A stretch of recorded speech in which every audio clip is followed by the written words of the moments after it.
Bonjour et bienvenue. Vous écoutez l'épisode 48 de Quinoa, le podcast qui sème les graines d'une vie plus saine.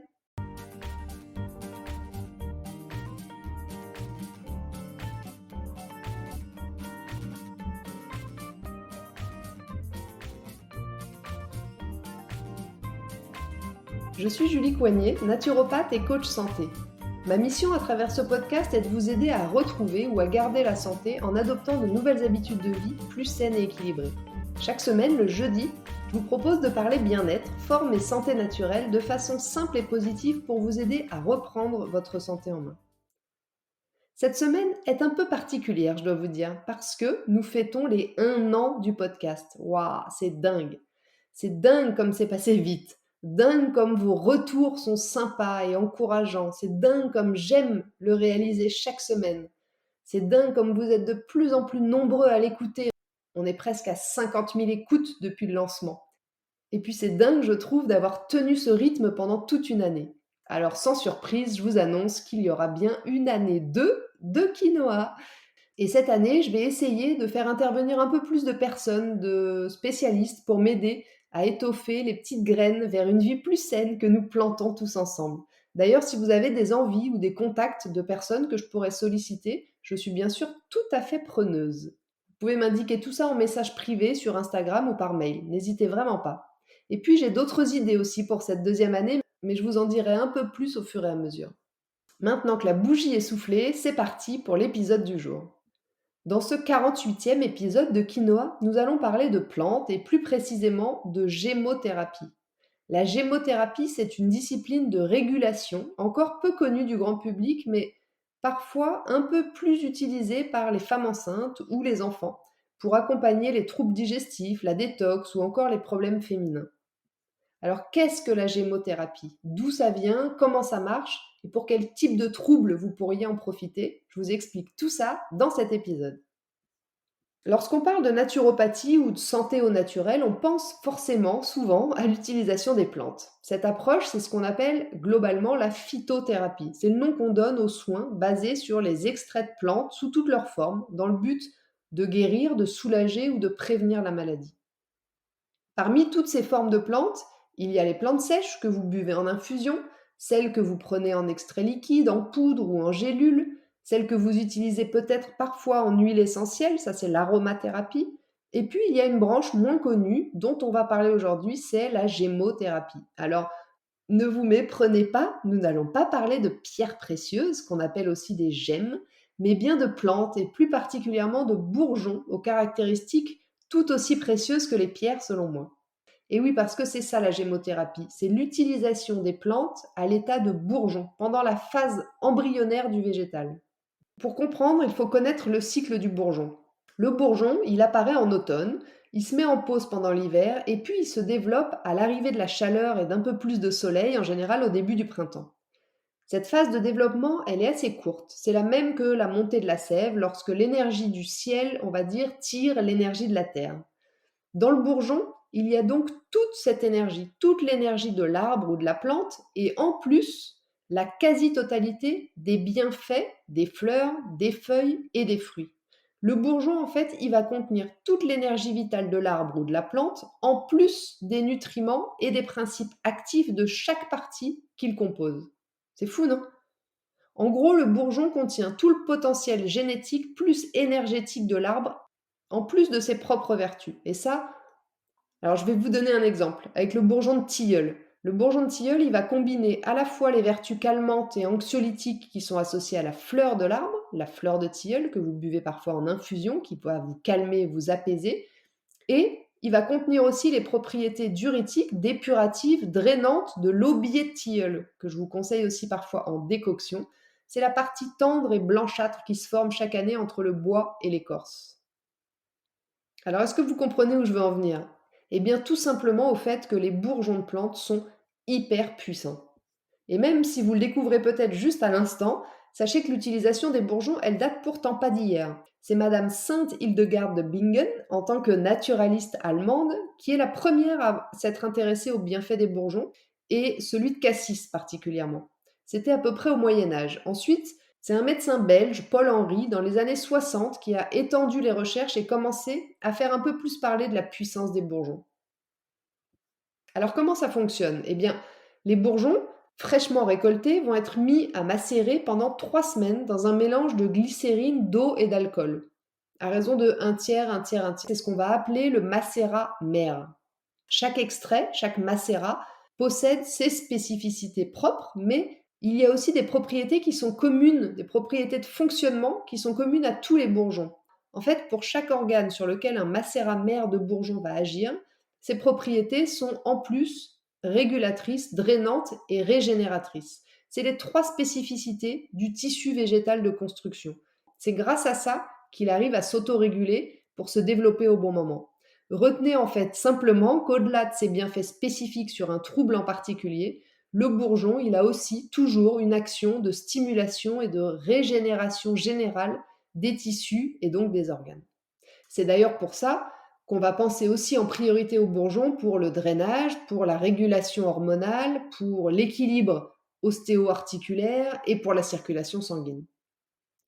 Alors maintenant que vous êtes incollable au sujet des gemmes, pas les pierres précieuses, je vous rappelle, mais les bourgeons, on est bien d'accord, voyons comment utiliser la gémothérapie en pratique. La prise d'extrait de gémothérapie, donc de ces fameux macérats mères dont on a parlé un peu plus haut, se compte en gouttes que l'on prend pures ou diluées dans un peu d'eau. Pour les enfants, on va diluer forcément. Je vous conseille de garder le produit une dizaine de minutes en bouche avant de l'avaler pour profiter au mieux de tous ses bienfaits. Et vous les prendrez à jeun 30 minutes avant le repas ou plutôt 2 heures après. Concernant la posologie précise, elle sera forcément à adapter en fonction des cas, mais en général, pour un adulte, on est entre 5 et 10 gouttes, 1 à 3 fois par jour. Vous pouvez tout à fait prendre plusieurs bourgeons en même temps, et même si l'utilisation des bourgeons est globalement inoffensive, notez quand même qu'il y a quelques petites précautions d'emploi. Tout d'abord, vous éviterez de prendre un macérat de bourgeons qui a les mêmes effets qu'un médicament que vous prenez déjà, parce qu'il peut y avoir un risque d'effet cumulatif plutôt néfaste. Par exemple, une personne qui prend des anticoagulants ne va pas prendre de macérat à l'action fluidifiante. Vous éviterez aussi de prendre des bourgeons à l'action hormonale si vous souffrez d'un trouble hormonodépendant. Ces bourgeons, c'est les bourgeons d'érel, de bouleau, de chêne, de pommier, de séquoia et de chaton mâle. Ensuite, pendant la grossesse et pour les enfants, c'est la même chose. Vous éviterez les bourgeons à visée hormonale que je viens de citer, et puis en plus les bourgeons fluidifiants chez les enfants. Par contre, retenez que la gémothérapie peut être un très bon allié pour les femmes enceintes, pour les problèmes de jambes lourdes, d'inconfort urinaire ou même les troubles gastriques. Chez le bébé aussi, en cas de problème d'endormissement, de reflux gastrique, ou chez les enfants en période d'examen, les bourgeons marchent super bien. Si vous souffrez de fragilité au niveau du foie ou d'une fragilité intestinale, vous pouvez prendre des bourgeons. Vous devrez juste ajuster un peu les dosages. Et enfin, dans le cas d'un cancer, le sujet fait débat, mais par précaution, je vous conseillerais plutôt d'éviter de prendre l'initiative par vous-même de prendre des bourgeons. Et puis, si vous êtes en sevrage alcoolique, n'oubliez pas que les bourgeons sont dilués à un tiers dans de l'alcool. Donc, c'est peut-être pas une bonne idée pour vous. Attention, évidemment, ces indications ne remplaceront jamais l'avis d'un professionnel. Donc, si vous avez le moindre doute, vous allez poser la question à un professionnel de santé. Pour finir, j'aimerais maintenant vous présenter les quelques bourgeons que je recommande le plus souvent et puis leur usage. Le premier, le plus utilisé, c'est le bourgeon de cassis. C'est d'ailleurs, si vous vous souvenez bien de ce que j'ai dit en intro, le premier par lequel Hildegard de Bingen a commencé sa découverte et son exploration des bourgeons. Lui, c'est en fait un hyper-régulateur, c'est-à-dire qu'il peut un peu améliorer tous vos problèmes, mais on va l'utiliser surtout pour son action de soutien de nos glandes surrénales.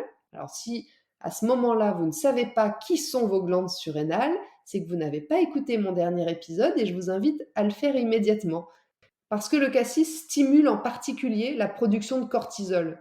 Vous comprendrez à quoi sert le cortisol quand vous aurez écouté mon épisode de la semaine dernière. Et du coup, le bourgeon de cassis a aussi des super propriétés anti-inflammatoires sur tous les plans, pour les allergies, pour les douleurs, pour les troubles de la peau. Et puis, il va aussi être un très bon régulateur de l'immunité. Par contre, ne le prenez pas si vous avez des problèmes au niveau des reins. Le deuxième bourgeon le plus utilisé, c'est le bourgeon de bouleau. Le bouleau, il est bien connu pour aider le drainage et la détox, comme la cure de sève que vous venez peut-être de faire. Idéal en cas de rein un peu raplapla, il va permettre de désacidifier l'organisme, mais aussi de le reminéraliser. Et puis, Il a aussi une action très efficace pour nettoyer le foie. Et comme son copain le cassis dont on vient de parler, le bouleau a une action stimulante générale sur l'immunité. Ensuite, j'aimerais aussi vous en présenter 3 autres. Le bourgeon de tilleul, que je préconise souvent pour diminuer l'anxiété et résoudre les troubles du sommeil, y compris chez l'enfant. Il a des vertus sédatives et apaisantes qui vont faciliter l'endormissement et puis permettre de retrouver un sommeil plus calme et plus réparateur. Ensuite, il y a le bourgeon de figuier que j'utilise beaucoup pour aider à réguler les systèmes digestifs et nerveux, remontée acide d'origine nerveuse ou après un gros repas, gastrite, ulcère, maladie inflammatoire, Crohn, côlon irritable, RCH. Dans tous ces cas, le figuier est au top. Mais il sera aussi super pour réguler votre système nerveux en complément du tilleul par exemple.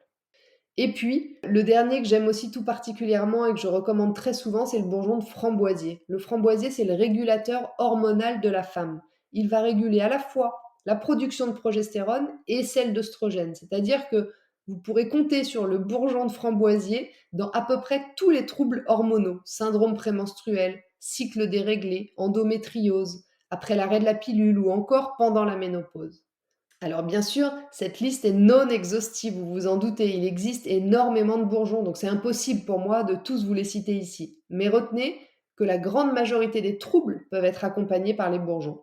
Et personnellement, sachez qu'en consultation, selon les cas, je m'appuie régulièrement sur les bienfaits de la gémothérapie et que j'ai de très bons résultats. Dernière petite info au sujet des bourgeons, il est important de bien choisir vos préparations. Et oui, c'est comme pour tout, il y a aussi différentes qualités dans les bourgeons.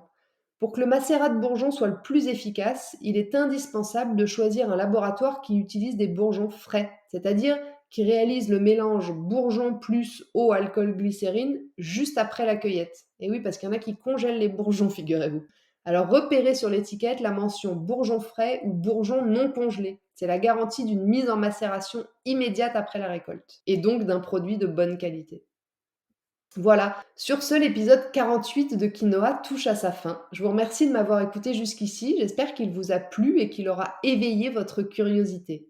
Si vous pensez que cet épisode peut intéresser certains de vos amis, n'hésitez surtout pas à leur transférer ou à le partager sur vos réseaux sociaux. Si vous n'avez pas pu prendre de notes, vous retrouverez le contenu de ce podcast retranscrit par écrit dans l'article de blog dédié à l'épisode sur mon site juliecoignet.com. Je vous invite également, si ce n'est pas déjà fait, à vous abonner à ma newsletter pour ne rater aucun épisode du podcast, mais aussi pour suivre mon actualité et profiter de conseils exclusifs chaque semaine directement dans votre boîte mail. La semaine prochaine, dans l'épisode 49 de Quinoa, nous allons parler d'un sujet qui touche une grande partie d'entre vous, le transit. Qu'est-ce qui perturbe votre transit et qu'est-ce qui peut naturellement l'aider? Je vous explique tout ça la semaine prochaine. En attendant, si vous voulez me faire un petit coucou ou échanger, j'en serais vraiment ravie et je vous invite à me rejoindre sur Instagram, juliecoignet-8 naturopathe. Et n'oubliez pas, comme le disait très bien l'abbé Pierre, il ne faut pas attendre d'être parfait pour commencer quelque chose de bien. À bientôt!